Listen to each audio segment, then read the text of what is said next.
Muy buenas, querido amigo de Ventana Evangélica, que el Señor os bendiga.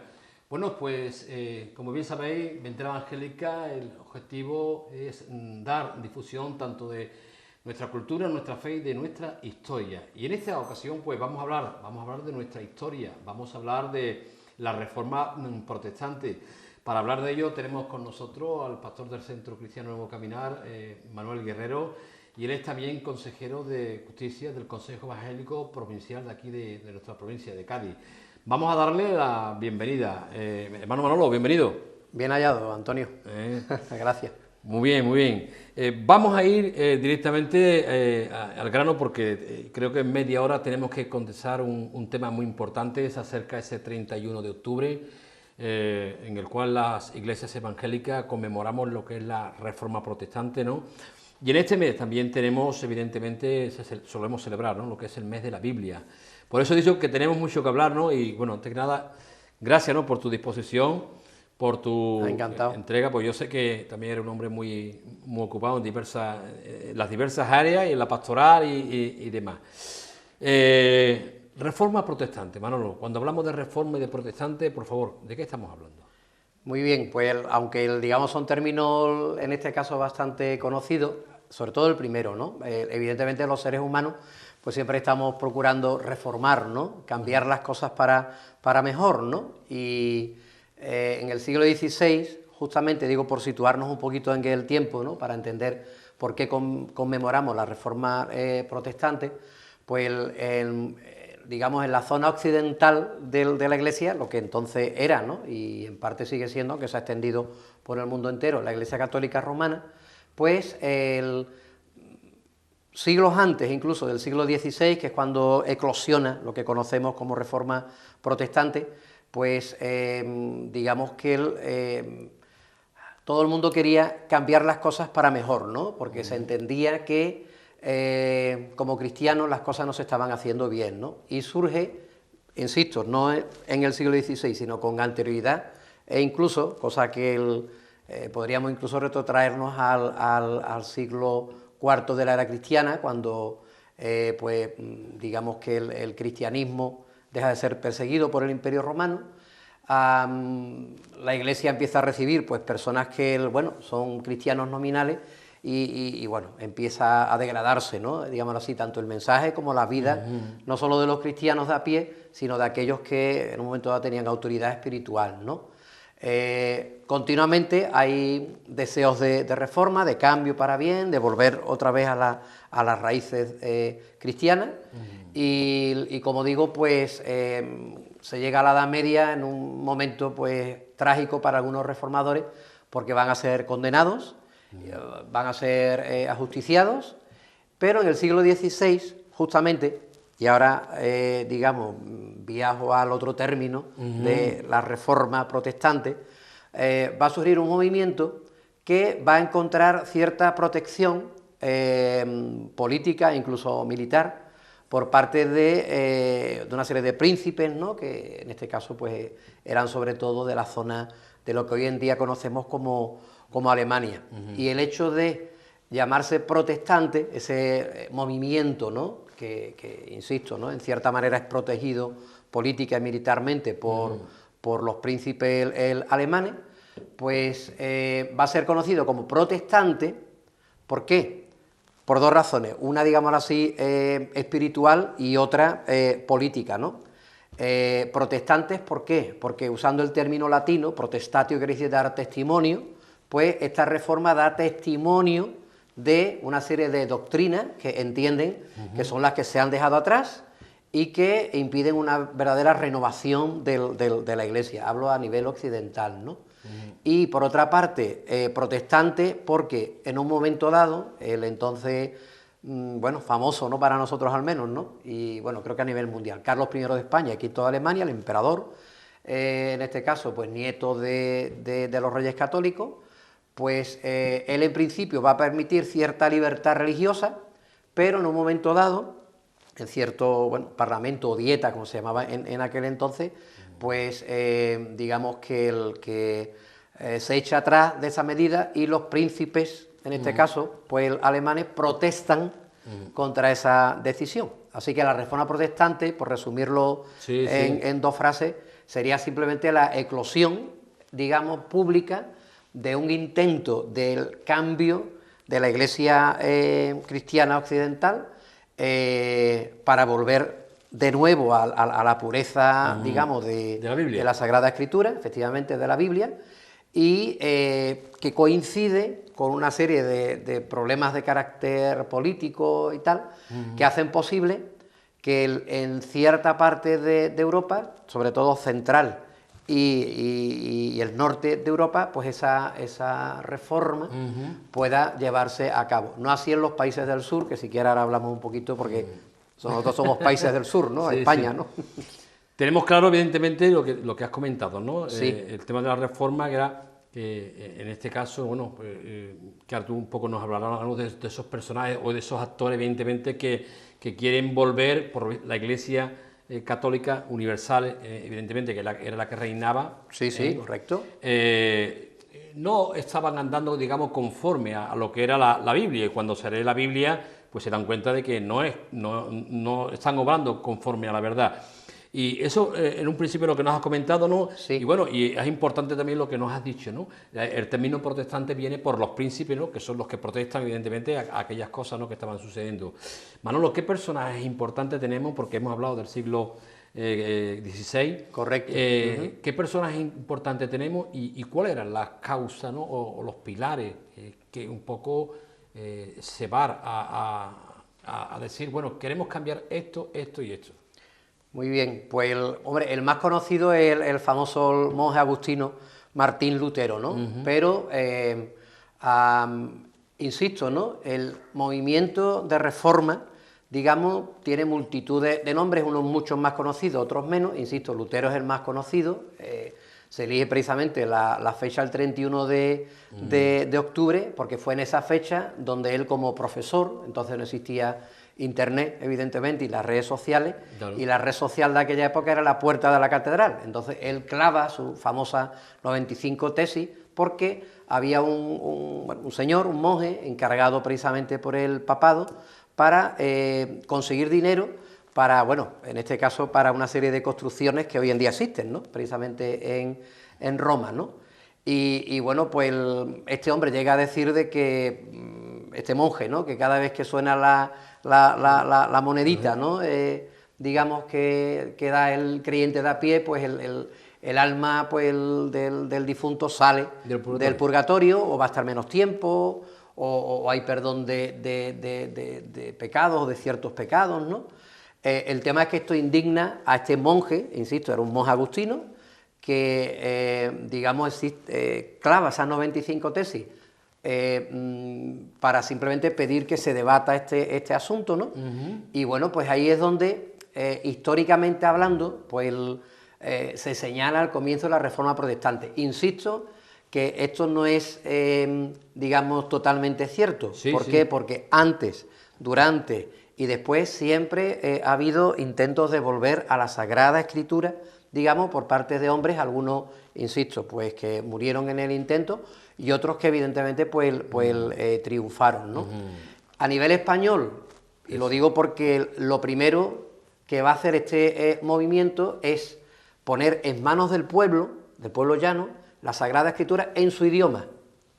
¿Para qué? Para que el pueblo evidentemente pueda, por usar las palabras de Jesús, no solo de pan vive el hombre, sino toda palabra que sale de la boca del Señor, ¿no? Y este movimiento entiende que el cristiano debe alimentarse de la palabra de Dios. Pero claro, como la palabra de Dios estaba en idiomas que solamente entendía la élite, sobre todo el latín, que era, digámoslo así, el inglés de la época, ¿no?, pues empiezan a haber traducciones, que ya había, digamos, en ciertos lugares había traducciones, pero digo de manera, digamos, pues tremenda. La Reforma Protestante se marca como objetivo poner la palabra de Dios a disposición del pueblo, justamente para que el pueblo pueda conocer también, si evidentemente, pues aquello que sus pastores, ¿no?, sus sacerdotes, o el papado, o los obispos, etcétera, les enseña realmente es lo que Dios dice en su palabra. ¿Cuál es en este caso el representante nuestro, el representante español? Pues permíteme, justamente, que tire de esta Biblia, que es la conocida como Reina Valera, esta traducción de la Biblia al castellano, que es la primera traducción completa al castellano, justamente, y además coincide con el castellano del siglo de oro, ¿no? Y bueno, pues la traducción, la de aquella época, pues es hermosísima, no ha perdido su hermosura, a pesar de los tiempos, de la adecuación al castellano, evidentemente es más moderno, ¿no? Pero es precisamente otro monje quien, pues durante 20 años, perseguido. En aquel entonces, evidentemente, no tenemos, digamos, una época de tolerancia, y es Felipe II el que gobierna, el que persigue a este señor por toda Europa, aunque no lo pilló, valga la expresión popular, y él consigue, pues, en Suiza, concretamente, pues en la segunda mitad del siglo XVI, pues imprimir la Biblia entera, antes había porciones, ¿no?, al castellano, ¿no? Y evidentemente, pues nosotros como cristianos evangélicos reconocemos que este movimiento, con todos sus errores, ¿no?, que los tuvo, ¿no?, todo lo humano es mejorable, ¿no?, pues puso en nuestras manos, pues aquello que ellos mismos resumieron con el primer lema que en este caso pues llega hasta hoy, ¿no? Ellos lo dijeron en latín, yo lo voy a decir en español, que solo la Escritura, o dicho de una manera sencilla, pues la máxima autoridad en la Iglesia del Señor es la Sagrada Escritura, la Biblia, que es la voz autorizada de Dios, por encima de el papado, de los obispos, de los pastores, por supuesto, ¿no?, y de la propia Iglesia, ¿no? Algo importante, Manolo, que has comentado, es que evidentemente la Reforma sale de la misma Iglesia, ¿no?, de hombres que están dentro, que cuando se ponen a estudiar la palabra, ¿no? Correcto. De hecho, tenían que ser personas cultas, personas importantes, sí, porque en aquella época, evidentemente, el conocer, el leer sencillamente, no estaba al alcance de todo. Por eso estamos hablando de que son, en este caso, los mismos reformadores de la propia Iglesia los que están diciendo, bueno, nos estamos equivocando. Correcto, así es. Nos estamos equivocando y la verdad es otra. Y una de las cosas muy importantes que tú has comentado, que me parece genial, que el pueblo conozca la palabra de Dios, no solamente el clero, por decirlo de una manera, ¿no? Correcto. Evidentemente. ¿De qué dos personajes importantes, no? Porque no estabas hablando de la Biblia, ¿no? La Biblia del oso, ¿no? Sí, el personaje que tradujo la primera Biblia. Y me gustaría que me diera un poco eso, y sobre todo, ya que nos has mostrado esta Biblia, Manolo, bien. La simbología, un poco que me hablara de la simbología. Sí, bien, la estampa que aquí viene, ¿no?, que es la que da nombre a esta traducción, que es conocida como la Biblia del oso, evidentemente pues tiene un lema que es un pasaje de la Sagrada Escritura, Isaías, ¿no? La palabra del Dios nuestro permanece para siempre. Y el oso, pues, como no sé si se verá bien en pantalla, pero digamos que está, pues, bueno, como los buenos osos, ¿no?, pues comiendo de la miel. Y esto engarza con otro pasaje de la Sagrada Escritura, donde el salmista, el hombre que busca a Dios y que tiene un encuentro personal con su palabra, dice que la palabra del Señor es más dulce que la miel, ¿no? Evidentemente, bueno, esto tiene esta simbología, pero lo más importante de esta traducción bíblica es que pone en manos del pueblo en general la Sagrada Escritura, ¿no? Y de hecho, en lo que es el centro de Europa y el norte, donde triunfa justamente la Reforma, pues insisto, ¿no?, apoyada también por el poder político, pues se van a producir una serie de cambios que llegan hasta el día de hoy y que, bueno, dicho con todo el respeto a otras cosmovisiones, ¿no?, ha dado el lugar, pues, por ejemplo, nada más y nada menos que a la Declaración de los Derechos Humanos, ¿no?, que evidentemente yo sé que son conculcados en muchos sitios, pero estudios de carácter jurídico atestiguan que precisamente tienen su base en ese movimiento que conocemos como Reforma Protestante y que pone delante de naciones de todo tipo, pues la Sagrada Escritura, ¿no? Y que evidentemente, pues lo que conocemos hoy en día como Declaración de Derechos Humanos hunde sus raíces en declaraciones de la Sagrada Escritura como el hecho, ¿no?, sin irse muy lejos.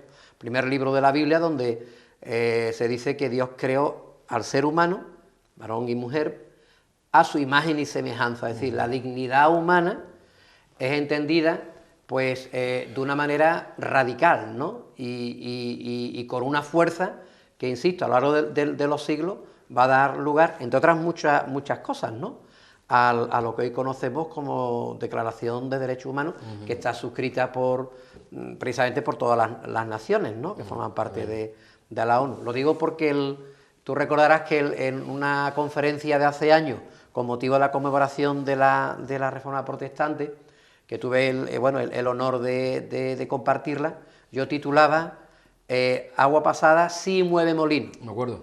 Claro, puede parecer que de lo que estamos hablando de una historia que ocurrió, que no. Ese agua pasada, digamos, sigue moviendo molinos, insisto, por poner solamente un ejemplo, o no sé, podría poner otro que quizás se ha ignorado, ¿no? ¿Quiénes fundaron la Cruz Roja? Pues fundaron la Cruz Roja un grupo de cristianos evangélicos. Ya que está de rabiosa actualidad, ¿qué hospital, ¿no?, ha sido... en este caso ha explotado, ¿no?, con multitud de muertos en la franja de Gaza, ¿no? Pues más allá de quién haya sido el culpable, pues precisamente un hospital cristiano, ¿no?, se ha dicho en televisión, bautista, digamos, y engarzo con un famoso bautista, ¿no?, que recibió el premio Nobel, el doctor Martin Luther King, justamente, acribillado, como todos sabemos, ¿no?, asesinado en su época, defensor de los derechos civiles de la minoría pues afroamericana, ¿no?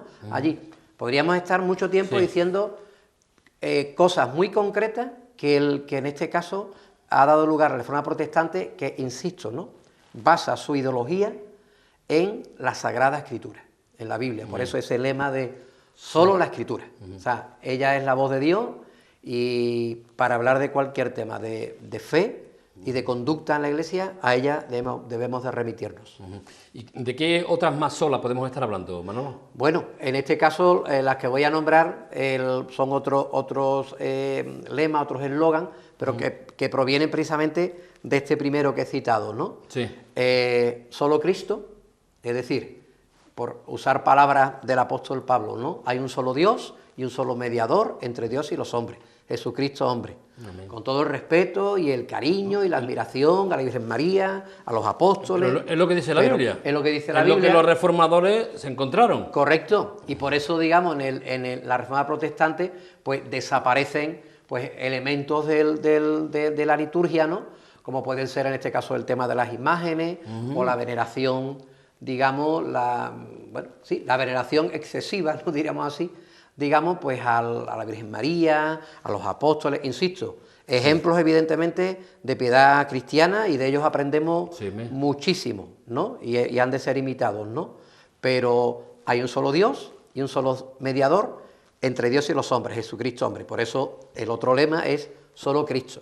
Pero a ese añaden solo la gracia. ¿Por qué? Porque entienden, a la luz de la Sagrada Escritura, que aunque el hombre está separado de Dios por sus pecados, por sus incumplimientos de la ley divina, porque no hay justo ni alguno, en palabras en este caso de la Biblia, no hay nadie que cumpla, pues que pueda cumplir totalmente las exigencias de la ley divina, pero de tal manera Dios ha amado al ser humano, son palabras también de la Biblia, que ha entregado a su Hijo para que todo aquel que en él crea no se pierda, sino que tenga vida eterna si sus pecados sean perdonados, porque Cristo cargó con ellos en la cruz del Calvario, y por gracia, es decir, gratuitamente, digamos, pues ofrece la salvación, el perdón de los pecados, la restauración de la comunión entre el ser humano y Dios, y lo ofrece no porque el hombre crea en Cristo o crea en tal o cual religión y haga buenas obras, o simplemente porque haga buenas obras, que Dios le agrada y quiere que las hagamos, sino por la fe, y este es el otro lema, solo la fe, por la confianza en que Dios nos regala, o nos ofrece al menos, ¿no?, el regalo de la vida eterna, del perdón de los pecados en Cristo. Así que sola Escritura, y de ella provienen esos otros lemas que hemos comentado, ¿no? Solo Cristo, solo la gracia, solo la fe, y por último, y no menos importante, este sí lo voy a decir yo en latín, aunque lo voy a decir en español después, soli Deo gloria, es decir, todo para la gloria de Dios. El cristiano verdadero vive para Dios, evidentemente en primera instancia, y por supuesto es el segundo gran mandamiento para, digamos, el beneficio del prójimo, ¿no? Amarás a tu prójimo como a ti mismo, ¿no? Pero su vida es una vida para Dios. Ante Él un día nos presentaremos, ¿no? Digamos, y aquellos que a través de Cristo, en obediencia a la Sagrada Escritura, nos hemos reconciliado con Dios, tenemos la seguridad, lo dijo Jesús, que el que cree en mí tiene vida eterna. Por eso, pues, si uno va a un culto, digamos, de cuando muere, ¿no?, una persona, ¿no?, cristiano evangélica, verá que no pedimos, como se hace en el catolicismo romano, por el alma del difunto. ¿Por qué? Porque, insisto, confiamos en lo que la Biblia declara que Cristo ha dicho. El que cree en mí tiene vida eterna. Y en palabras del apóstol Pablo, el creyente en esto, cuando cierre los ojos físicos aquí, lo abre en la presencia del Señor, no porque sea maravilloso, digamos, que procuramos serlo, evidentemente, para agradar a Dios, ¿no?, sino porque hemos depositado nuestra confianza en Cristo, en lo que la Biblia dice, ¿no?, acerca de Cristo, porque la fe viene por el oír, son palabras del apóstol Pablo en la Biblia, en su carta a los cristianos de Roma, la fe viene por el oír, y el oír por la palabra de Dios, ¿no? Y si Dios ha dicho, y yo confío en ello, pues como ahora que también con todo el tema conflictivo, ¿no?, que está ocurriendo allá en la zona de Israel, Palestina y tal, ¿no?, pues hacemos lo que hizo Abraham. Abraham, Dios le dijo algo y lo creyó. Un hombre ya muy mayor, que no, su esposa era estéril, muy mayor también. Dios le dijo, pues el año que viene vengo por aquí y tu mujer te habrá dado un hijo, ¿no? Y la Biblia dice que Abraham creyó a Dios y le fue contado por justicia, es decir, fue declarado justo por Dios, ¿no?, aunque él evidentemente pues no se puede leer su historia en la Biblia, no era un hombre perfecto, ¿no? Manolo, hemos hablado de esas 5 pilares de la Reforma, solo la Escritura, solo Cristo, solo fe, solo gracia y solo Deo gloria. ¿Son vigentes actualmente? Pues por usar las palabras que nuestro paisano, ¿no?, en este caso Casiodoro, ¿no?, de Reina, ¿no?, usó en el siglo XVI, la palabra del Dios nuestro permanece para siempre. ¿Son vigentes? Sí. ¿Por qué? Porque la palabra de Dios, igual que Dios mismo, pues no deja de estar vigente. ¿Por qué? Porque la Biblia, y tú me conoces bien, ¿no?, pero para los que quizás me escuchen o me vean, ¿no?, y no me conozcan, pues voy a dar un dato que tú puedes en este caso confirmar, ¿no? A mí me interesa, como dijo aquel famoso literato, todo lo humano, nada humano me es ajeno.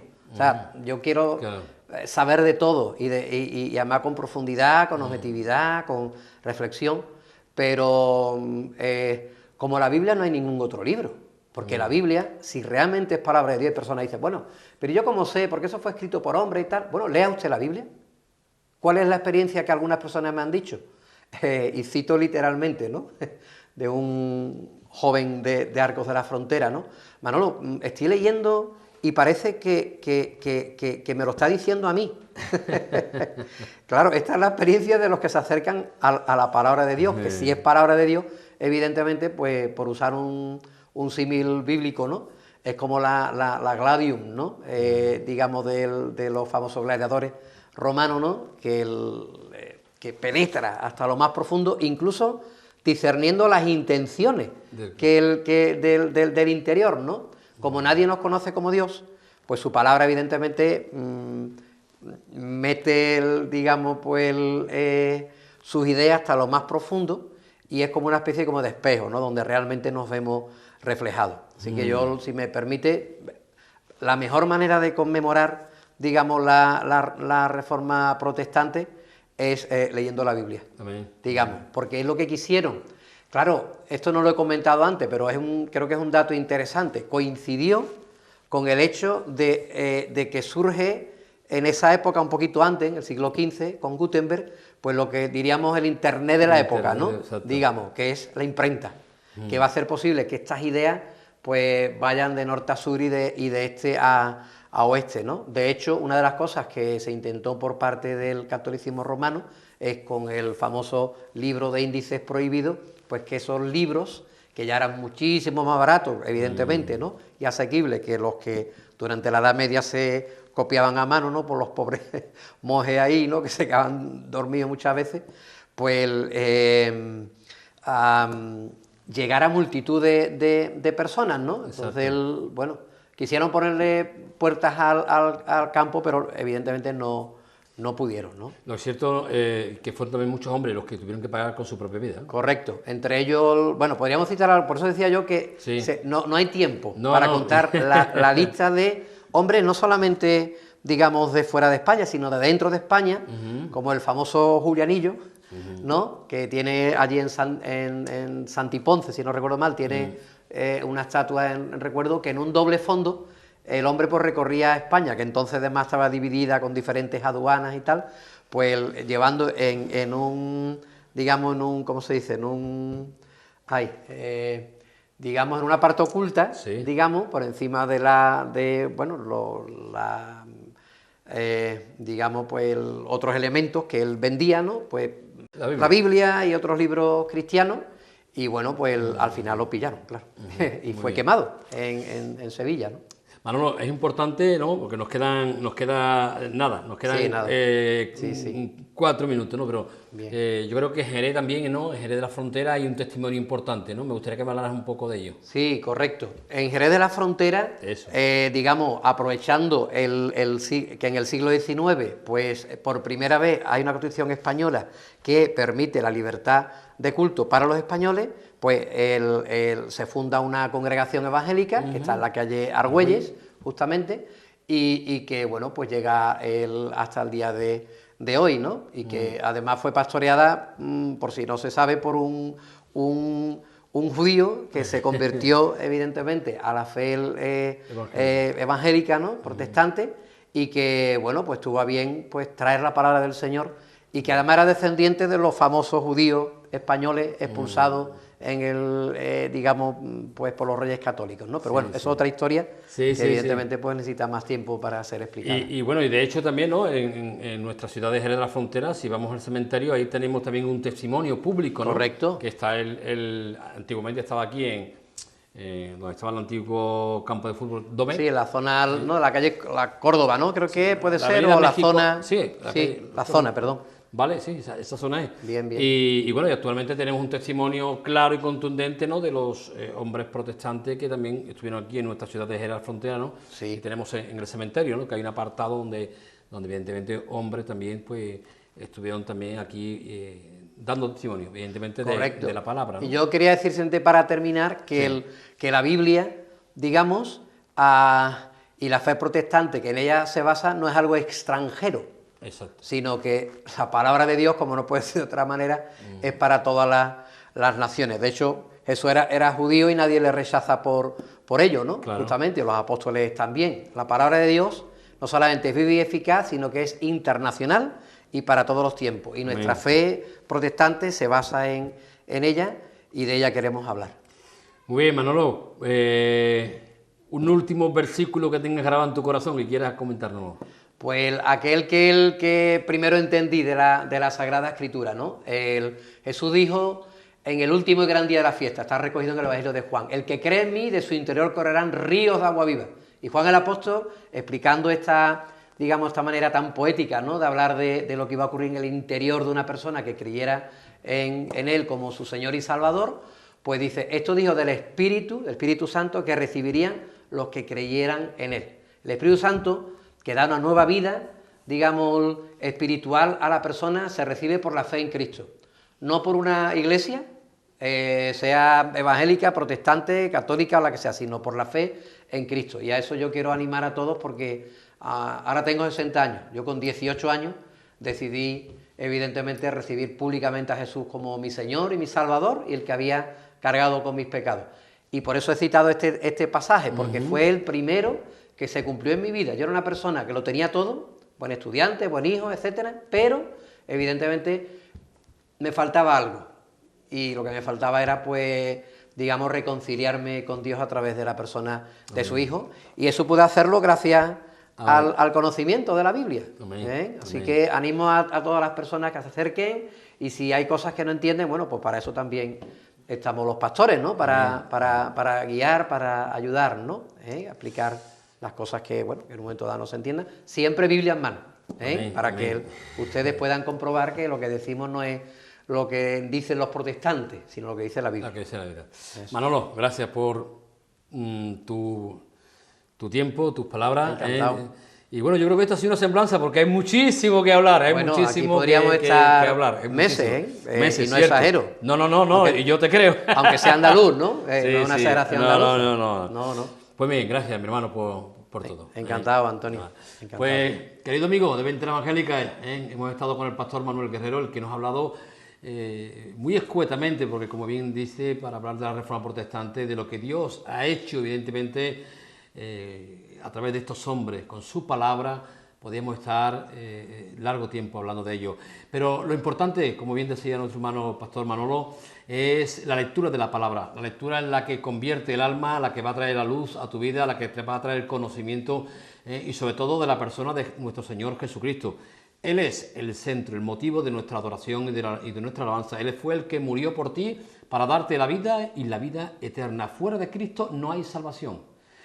Y por ello, desde Ventana Evangélica te invitamos a que leas la Biblia y que puedas encontrar a Jesucristo como el Señor, como Señor y Salvador personal de tu vida. Sin más, que Dios te bendiga y nos vemos próximamente. Un abrazo para todos.